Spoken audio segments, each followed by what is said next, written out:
Algebra 2 Lesson 4-2, Standard Form of a Quadratic Function.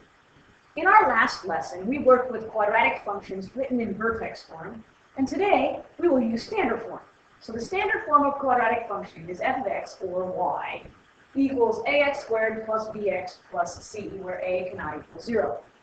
The ax squared term is your quadratic term, the bx term is your linear term, and c is your constant term. For any quadratic function, the values of a, b, and c provide very important key pieces of information for your graph. Information such as the vertex is easily found in vertex form. It can be found using the standard form, which is a little bit more difficult. However, for most calculators, standard form is easier to put into. If you have a TI-84, you have no choice. You have to put your parabolas in standard form. If you have the Inspire, you can use the vertex form if you know how to get to that screen that will allow you to do so. Okay, so if we're going to look at the properties of quadratics in standard form, the graph of y equals ax squared plus bx plus c is a parabola when a does not equal 0. When a is greater than 0, your parabola opens upward, and when a is less than 0, the parabola opens downward. Same thing as when it's in vertex form. Okay? Before you found your line of symmetry with x equals, here, because it's not written in vertex form, you have to do a little bit of manipulation before you find out what your axis of symmetry is. The axis of symmetry is on the line where x equals negative b over 2a. The x-coordinate of the vertex is negative b over 2a, and the y-coordinate of the vertex is f of negative b over 2a. In other words, you're solving for y, putting in whatever value you got for negative b over 2a for x. Okay, and your y-intercept is 0c. So let's take a look at a couple of graphs. This is just some basic graphs in standard form, as you can clearly see. We're going to take a look at something here. If you're going to graph something in standard form, you should probably go through the following checklist. First, make sure that a does not equal 0. If a equals 0, it's not a quadratic graph. It's most likely linear. Okay, if a is greater than 0, your parabola opens upward. If a is less than 0, your parabola opens downward. Then figure out your axis of symmetry, which is x equals negative b over 2a. Then compute your vertex. Then find your y-intercept, and from there you can graph. So let's take a look at a couple of equations here. Okay, we have graphing the function in the form of y equals ax squared plus bx plus c. And I'm just going to give us quite a bit more space here. The first equation is y equals 4x squared minus 16x plus 10. I'm just going to rewrite that down here at the bottom because I'm going to do some manipulation with this equation before we graph it. So if I have this equation, y equals 4x squared minus 16x plus 10. If we go through our little checklist, and I'm going to go through my little checklist, which said that I needed to make sure that a was not equal 0. It isn't. And what I like to do is the very first thing I like to do is I like to say that a equals 4, b equals negative 16, and c equals 10. Because that helps me later on. Right? A does not equal 0. A is greater than 0, so we know this parabola opens upwards, which means my vertex will be a minimum point. Okay? So the first thing I'm going to find is I'm going to find my axis of symmetry. My axis of symmetry is found by taking x equals negative b over 2a. So in this case, that would be negative 16, which is positive 16, over 2 times 4. So 16 over 8. So in other words, x equals 2. So there's my axis of symmetry, x equals 2. My vertex then, we know the x value of my vertex is 2. I have to figure out the y value of my vertex. Remember, the equation is written in the y equals form. So if I plug in a 2 everywhere I see an x in my equation y equals 4x squared minus 16x plus 10, I'll solve for y. So I'm going to do that. Y equals 4 times x, which is 2, squared, minus 16 times x, which is 2, plus 10. And you can just stick this directly on your calculator, or you can actually work it out by hand. 2 squared is 4, 4 times 4 is 16. 16 minus 16 times 2, which is 32. So 16 minus 32 is negative 16, sorry. Negative 16 plus 10 is negative 6. So when you evaluate all this, y equals negative 6. So I now have my axis of symmetry is x equals 2. That's important. My vertex now is the point 2, negative 6. I already know my graph opens upward because we already established a was greater than 0. The last thing I need to do is my y-intercept. Okay? Remember, the y-intercept is 0, comma c. Okay? In other words, what is y when x is 0? Okay, so what is c? C is 10, so my y-intercept is 0, comma 10. So now I have everything I need to graph my graph. Okay, so we're going to go back up to here. And hopefully you remember what you wrote down. You can probably see it a little bit better. It's not on the screen, but our axis of symmetry was x equals 2. Our vertex was 2, negative 6. So I'll go over to 1, 2, 3, 4, 5, 6. So there's my vertex. My axis of symmetry is along this line right here. I always dash my axis of symmetry. Okay. So my y-intercept was at 0, 10. I'm not going to be able to go up 10 on this graph. Okay. Oops. Very easily. 0, 1, 2, 3, 4, 5, 6, 7, 8, 9, 10. 10 is going to be way, way, way up there. So what I'm going to do, if that happens that you run out of graphing space, then you can pick another point. Instead of picking 0, I'm going to pick 1. What happens if I let x equal 1? So I'm going to solve this equation for y when x equals 1. So y will equal 4 times 1 squared minus 16 times 1 plus 10. So that would be 4 minus 16 is negative 12. Negative 12 plus 10 is negative 2. Okay? So when x is 1, y is negative 2. So right there is a point, and its mirror image is on the right-hand side right here. So now I have enough points that I can graph my graph quite nicely.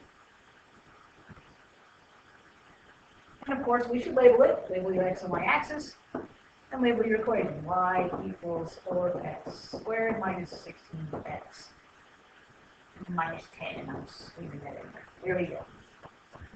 Let's look at number 2. And again, I'm going to write the equation down here. I'm going to put it in different colors so it's easier to see.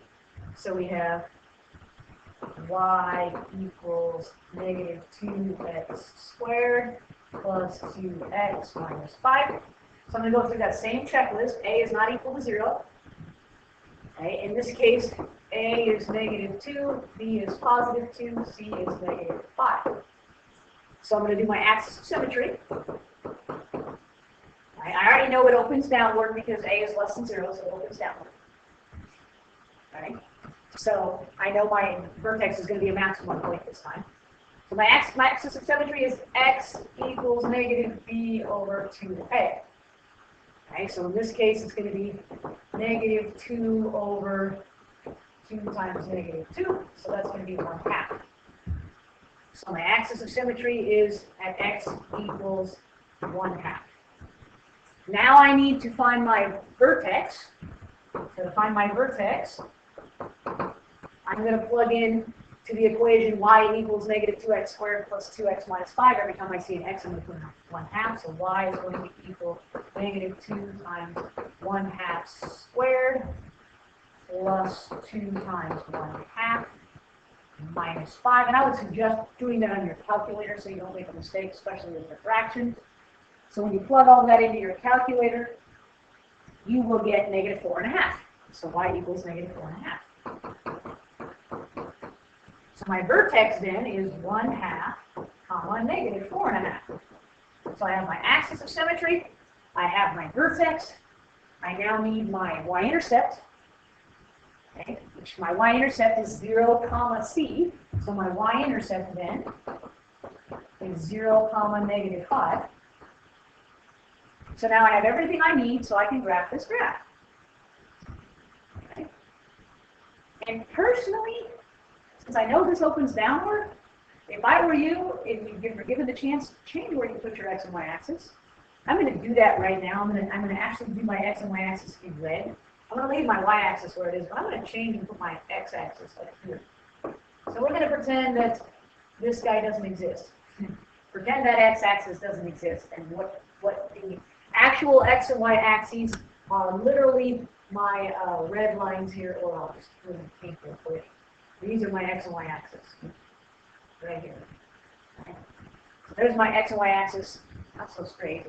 Now I'm going to plot those points. So if I was going to plot the vertex, if remember, the vertex was at 1/2, negative 4.5. So 1/2, negative 4.5, 1, 2, 3, 4.5 is right there. My axis of symmetry is at x equals 1/2, so there's my axis of symmetry. And my y-intercept is 0, negative 5, so here's 0, 1, 2, 3, 4, 5. So there's this point here, and then we're going to have this point here. That doesn't give us much to go on. Those 3 points aren't giving us a whole lot, so we're going to have to pick another point. Okay? So if I let x equal 1, okay? Well, we already had 1, then 1.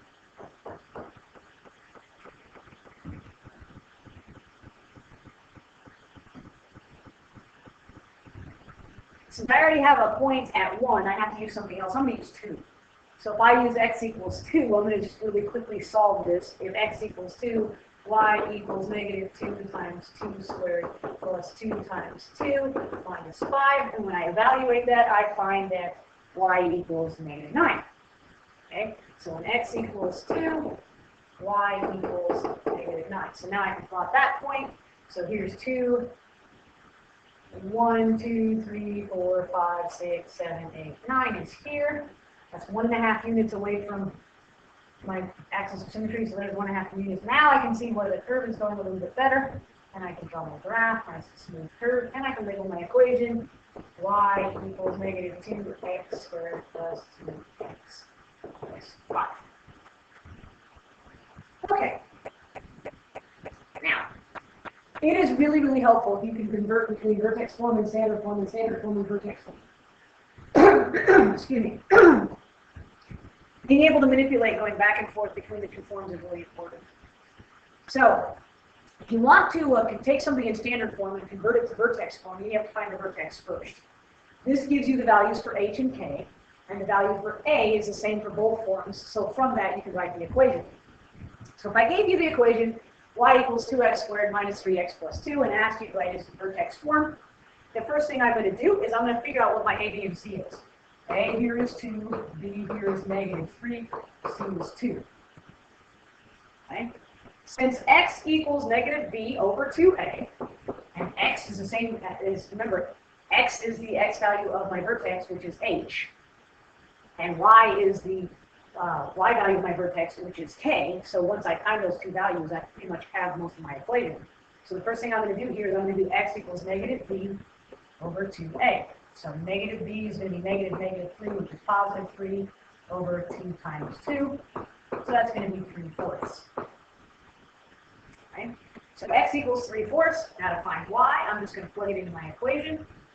Y equals 2 times 3/4 squared minus 3 times 3/4 plus 2. And if you're smart, you'll stick that in your calculator. And if you get the answer, you should get 7/8 here. So now the y value is 7/8. So now I have everything I need because this immediately told me. Okay? So I now know that h equals 3/4 and k equals 7/8. So if I write it in vertex form, I'm going to have y equals what my a value is, a parentheses x minus h quantity squared plus k.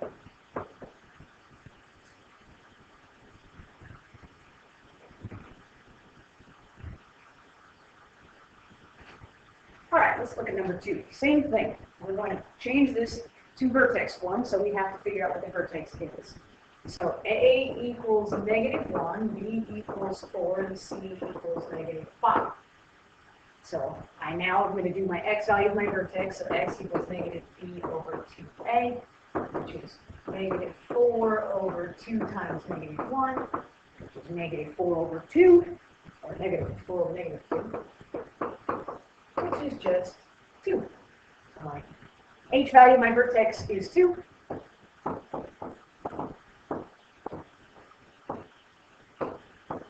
So now I need to figure out what my y value of my vertex is, so I'm just going to plug in 2 every time I see an x. So I will have the opposite of 2 squared plus 4 times 2 minus 5.